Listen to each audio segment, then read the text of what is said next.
All right, guys, what's going on? Justin from 79 Productions, and today we are going to be working on the cheap hatchback project. Now, guys, in the last video, I did a cheap valve repair. We swapped out 2 burnt valves, and in this video, we're going to see if that worked or not. I'm going to be cleaning up the engine, putting everything together, getting the engine in the car. We're going to do a compression check, and we're going to see if this thing worked or not. So let's get to that.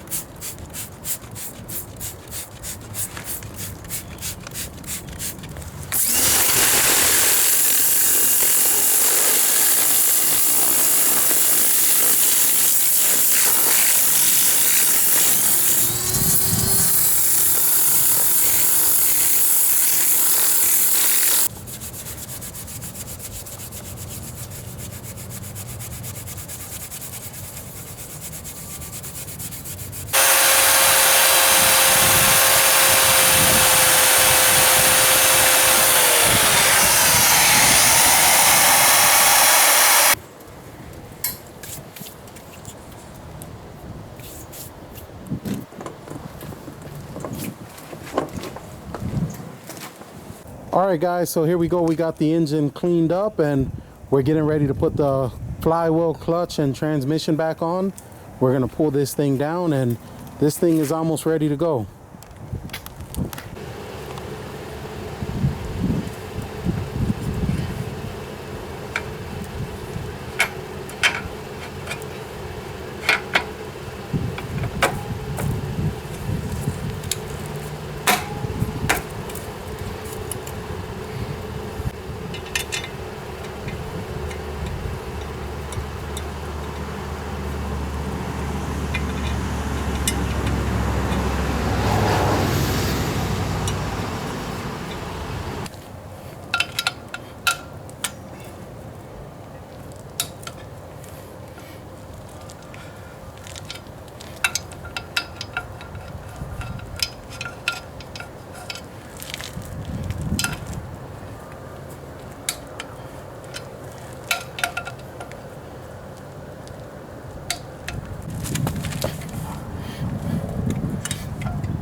All right, guys, so right now we're about to put the wiring harness on, and when I put these harnesses on, guys, it is always easiest to start with the injector harness.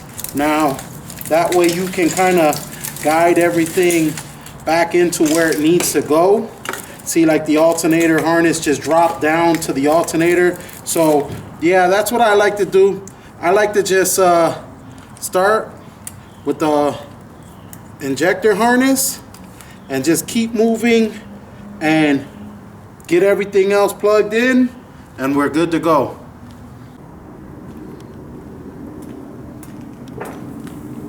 All right, guys, so we got the whole swap ready to go in. D16Z6 with a D16Y8 tranny. This thing is cleaned up as best as we can get it, and the base prepped and ready. We got the mounts in, and this thing is ready to go in. So we're gonna get to that right now.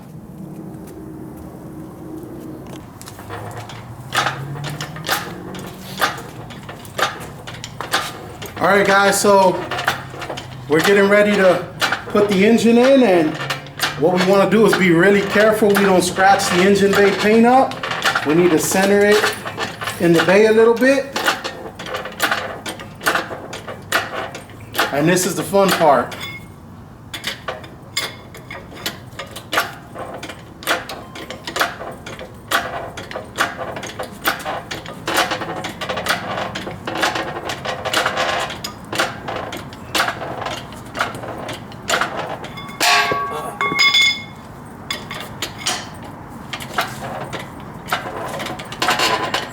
Good? Got the clearance, yeah. Alright, go ahead.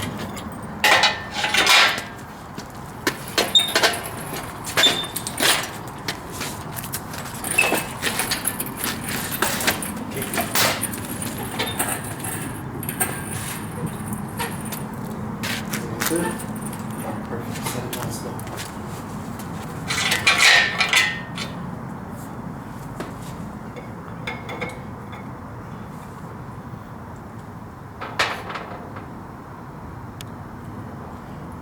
That side, because I can't see that side. I can't. Pull it back some more. Which way? This way. Towards you? No, out. Just a little bit. Let me set it down. Right there. Alright, look. You gotta push it a little this way. Or pull it towards you a little. I got it right there. If I go any more towards me, the alternator's gonna hit the. Alright. You're on the. There it goes.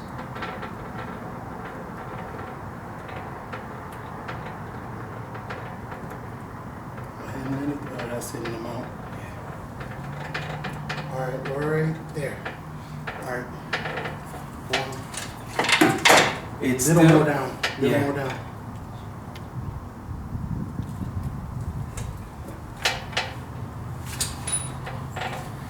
Right there. Right there. Round them out. Right there. Oh, just a little more. That might be it, but.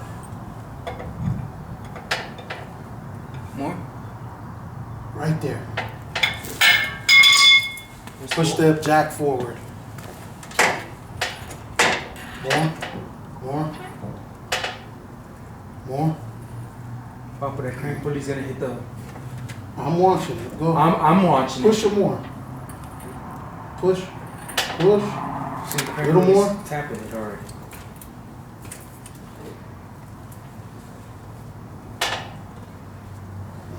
Go get that side there. Because we're right on the mount. Alright guys, so we're getting ready to put these mounts on.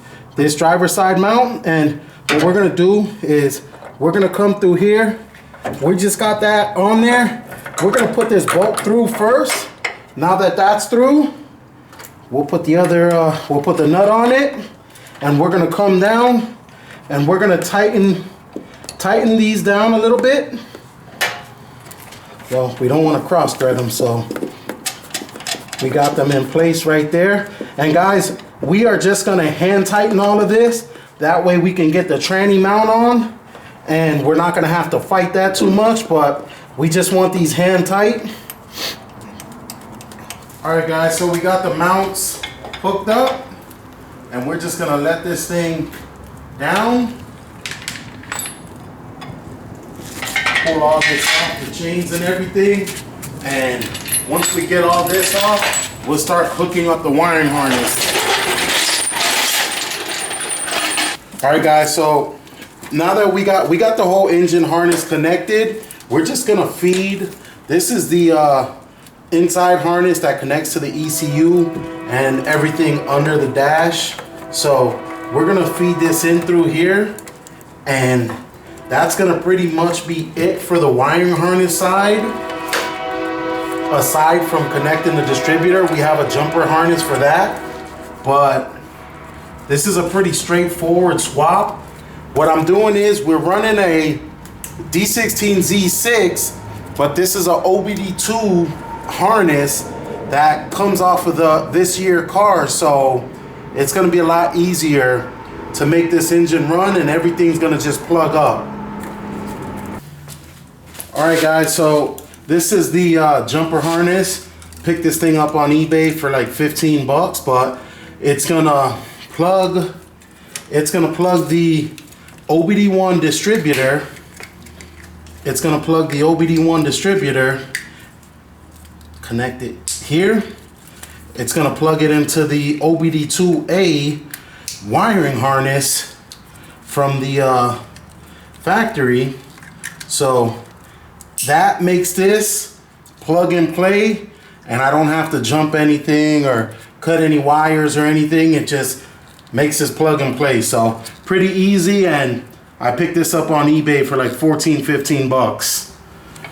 All right guys, so we're putting the original exhaust manifold on this, and what we're gonna do, it's gonna be easier to just slide it under the car and lift it up rather than trying to come in from the top, because I'm putting it in as one piece and I don't want to bang the paint up or anything. So we're just going to put that on right there, snug it up, hand tight, and this thing is it's really easy to do all this stuff, guys. Those the glasses talking about? Huh? Those right there, the impact. Yeah. Those are the impact windows.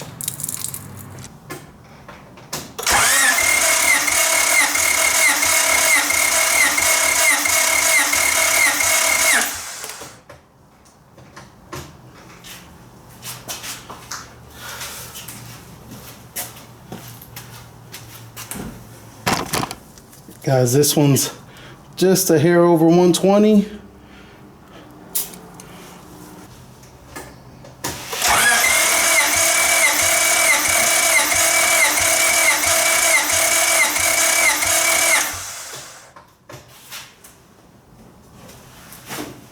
All right guys, so that's just a little bit over 120, just like the other ones were. So we are looking good here. All right guys, so we're gonna pull it out of this one. Now we're gonna put it in the other one. That one was low on compression as well. So we're gonna see how this thing does in this one. And we'll check all of them, but we just wanna check those ones first.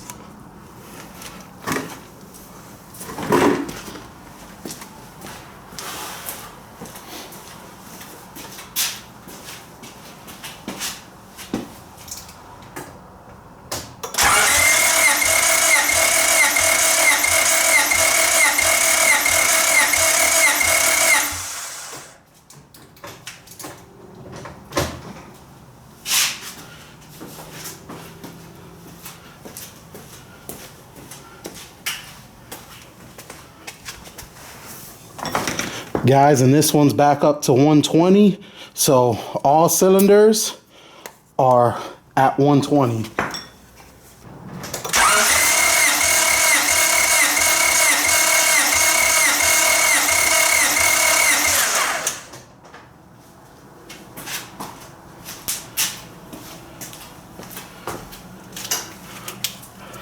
All right guys, we're looking good. They're all within 5 to 10 PSI, and they're actually all within 5 PSI of each other. So we test all 4 cylinders and we're good to go.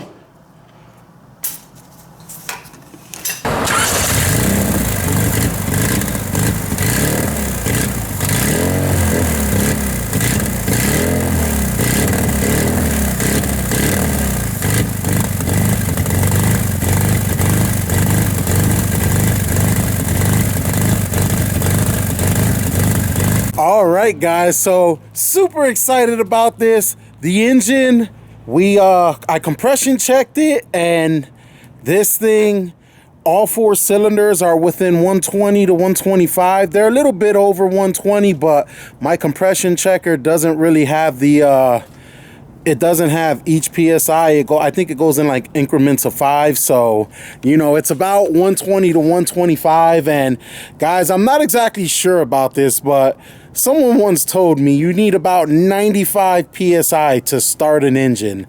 I'm not completely 100% sure, but I know these Z6s, they run probably about 150, 160 PSI. So we got some miles on this thing. So, but the thing is, guys, I got it fired up. This thing is running on all 4 cylinders now. It's got a little bit of miles on it, but it is gonna last. I mean, it'll work. Honda engines are super reliable. And, you know, we got this thing. I put it together super cheap, pulled it out of the red car. Now it's, guys, this is how you do it. You make these engines go, you work on these projects, and, you know, you always save parts for the next project, and you just keep stuff. I keep stuff laying around, so I always pick up and use it on something else. And, you know, most people would think these engines are garbage and they're not gonna work. Guys, I've picked up these engines for 50 bucks. I mean, I've had buddies of mine give me these engines saying, man, if you want it, take it. Like most people, they do B series swaps, H series swaps, K series swaps, and these D series, they're kind of falling behind right now. So, I mean, but for me, that's a good thing because this car is going to go together super cheap. I'm excited about it. My brother's excited about it. You know, he's happy with the build so far. And we're going to have some fun with this thing. But that's it for today's video, guys. I hope you enjoy this. This is going to be a cheap budget series. If there's anything else you guys want to see done to this car on a budget, now remember, on a budget, guys, don't tell me K-swap it. We're doing this thing on a budget. So a lot of eBay parts going on it. A lot of elbow grease. Probably going to paint the valve covers, paint the brake calipers. Anything we could do on a super low budget, we are going to do that to this car, guys. We still got to do paint, body work. Still got to get some wheels for it. Got a lot of things to do with this car, but I'm happy where it is right now. In the next video, guys, I'm going to finish putting the swap together. I need to put a lot of vacuum lines on. If you heard the engine kind of, you know, idling around, that's because I don't have any vacuum lines hooked up. I don't have the radiator hooked up, so we didn't want to run it too long. But we're going to get to all of that in the next video, and hopefully we could take this thing for a drive. Super excited about it. But I'm going to wrap the video up here, guys. Thank you for watching. Like, comment, subscribe. Follow me on Instagram and Facebook at 79th Productions. And I'll catch you guys on the next one. God bless you guys.